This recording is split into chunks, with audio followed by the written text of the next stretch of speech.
Good morning to all student, hope so you all are well. Last मेरे जो lectures हैं वो आपने देखे। हमने स्मॉल बिजनेस एंटरप्रेन्योरशिप जो है चैप्टर 9 हमारा, उस पर हम डिस्कस कर रहे हैं। चैप्टर 9 का स्टार्टिंग के, अगर आप बुक के अकॉर्डिंग जाएं तो हमने स्टार्टिंग के जो टॉपिक्स हैं वो कुछ कवर कर लिए हैं। ठीक है, जैसे आपको जो स्लाइड दिखाई दे रही है, व्हाट इज़ स्मॉल बिजनेस क्या है, हमने मैन्युफैक्चरिंग के अकॉर्डिंगली, सर्विसेज के अकॉर्डिंगली, ठीक है, प्लांट एंड मशीनरी में क्या इन्वेस्ट करना चाहिए, इसके अकॉर्डिंगली हम लोगों ने बात कर ली है। आई थिंक वो लास्ट लेक्चर आपने सुना होगा, आपको वो चीज़ अच्छे से क्लियर हुई होगी।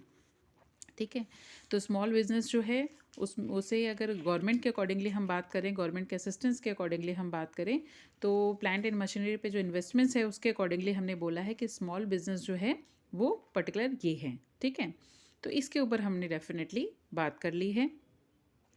अगर आपको इनके रिगार्डिंग कुछ क्वेश्चंस भी रहेंगे तो आप मुझसे क्लियर कर सकते हैं। अपने डाउट क्लासेस भी हैं, ठीक है, वेडनेसडे और सैटरडे अपनी डाउट क्लासेस रहती हैं। आप डाउट क्लासेस में आके वो अगर कुछ डाउट्स रहते हैं तो आप पूछ सकते हैं। तो आज अपन आगे चलते हैं। स्मॉल बिजनेसेस की जैसे मैंने आपसे बात कर ली कि किसे हम कहेंगे। उसके अलावा देखिए अपन नेक्स्ट स्लाइड पे चलते हैं। हमारी नेक्स्ट स्लाइड है role of small business in India. कि स्मॉल बिजनेस जो, जैसे मैंने लास्ट स्लाइड में आपसे बात करी थी कि एग्रीकल्चर के बाद जो एमएसएमई हैं उसी का मेन रोल है, जो स्मॉल इंडस्ट्रीज़ हैं उनका मेन रोल है। ये बहुत सारे हमारे पास लार्ज की हम बात नहीं कर सकते, लार्ज बिजनेसेस इतने नहीं हैं जितने हमारे पास स्मॉल बिजनेसेस हैं। यानी स्मॉल बिजनेसेस में लोग इतने इन्वॉल्व हैं, एम्प्लॉयमेंट बहुत ज़्यादा जनरेट हो रहा है इसकी वजह से। तो इसका जो रोल है वो बैलेंस डेवलप करता है। ठीक है, ह्यूमन रिसोर्स जो है हमारा उसको एम्प्लॉयमेंट जनरेट कर रहा है। ठीक है, उसके अलावा एम्प्लॉयमेंट के लिए अपॉर्चुनिटी क्रिएट कर रहा है, क्योंकि मैंने बात करी ना कि एग्रीकल्चर के बाद हम एसएसआईज जो हैं, स्मॉल स्केल इंडस्ट्रीज़ हैं, वो सबसे ज़्यादा हैं। तो डेफिनेटली जब ज़्यादा हैं तो आपको एम्प्लॉयमेंट भी ज़्यादा मिल रहा है। ठीक है, ये प्रोडक्शन भी ज़्यादा कर रही हैं। ठीक है, इनकी कॉस्ट कम आती है तो फिर लोगों को जो प्रोडक्ट है वो भी सही रेट पे, यानी इकनॉमी रेट पे हम बात कर सकते हैं, वो अवेलेबल हो जाता है।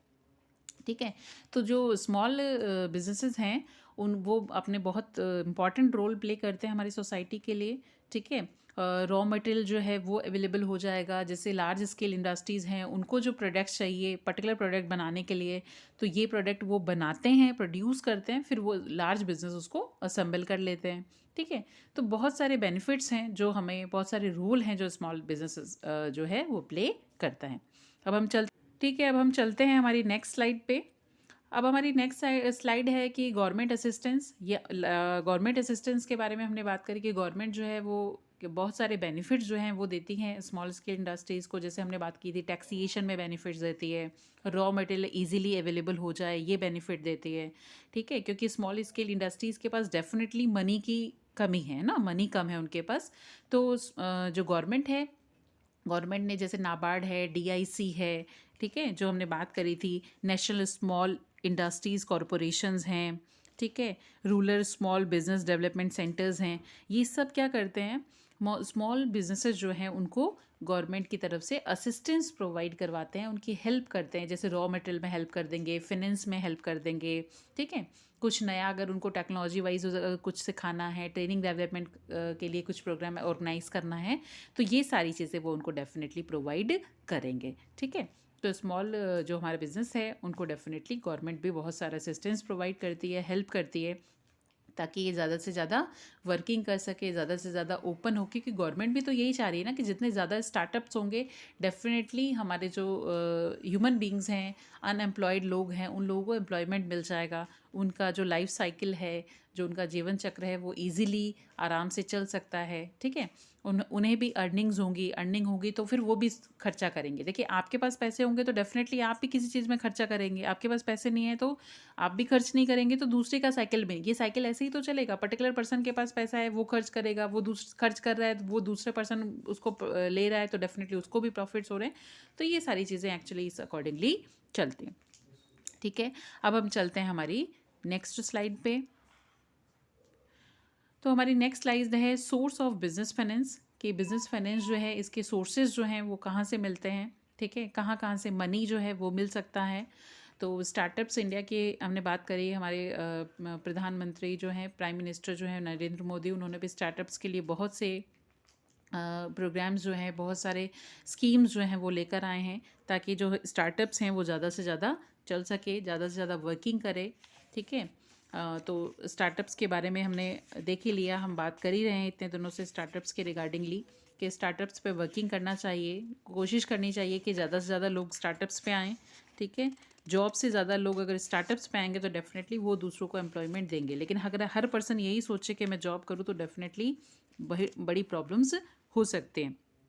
जैसे स्टार्टअप्स के लिए इनिशिएटिव्स की अगर मैं बात करूँ तो फर्स्ट बता रहा है सिंप्लीफिकेशन एंड हैंड होल्डिंग। ठीक है, इसको स्टार्टअप को स्टार्ट करना बहुत इजी है, सिंपल है।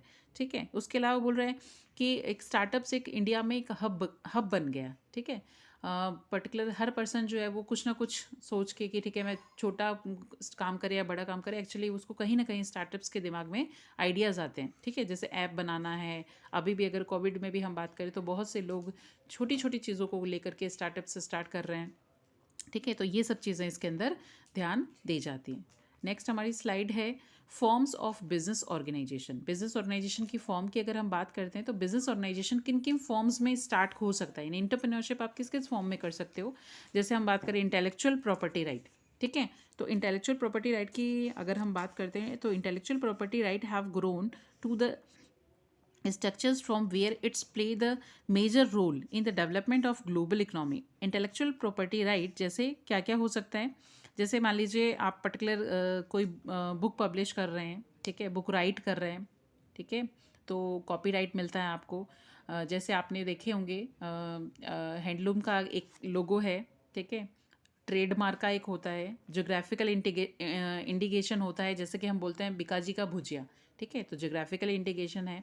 पेटेंट, हम पर्टिकुलर कोई अगर डिस्कवरी करते हैं, कोई नया वर्क करते हैं तो हम उसके लिए पेटेंट ले लेते हैं कि इतने ईयर तक ये पर्टिकुलर पर्सन जो ये काम जो है वो मैंने किया।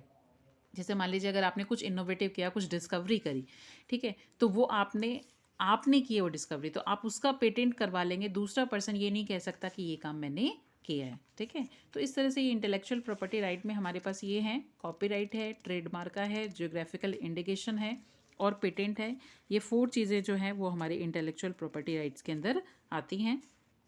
तो अगर हम सिर्फ कॉपीराइट की बात करते हैं तो कॉपीराइट का मतलब होता है कि आप किसी दूसरे की पर्टिकुलर चीज़ कॉपी नहीं करें। जैसे फॉर एग्जांपल मैंने बुक राइट करी है ना, तो मेरी बुक का जो कंटेंट है वो कोई दूसरा पर्सन कॉपी करके पेस्ट नहीं कर सकता, तो मैं उसके ऊपर केस कर सकती हूँ कि ये बुक तो मैंने लिखी थी, ये कंटेंट तो मेरा है, तो दूसरा पर्सन उसको यूज़ में नहीं ले सकता।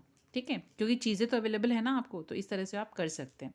इसी तरह से कॉपीराइट, ट्रेडमार्क का ज्योग्राफिकल इंडिकेशन और पेटेंट जो है ये सारे इंटेलेक्चुअल प्रॉपर्टी राइट में आते हैं। होप सो आपको क्लियर हुआ होगा।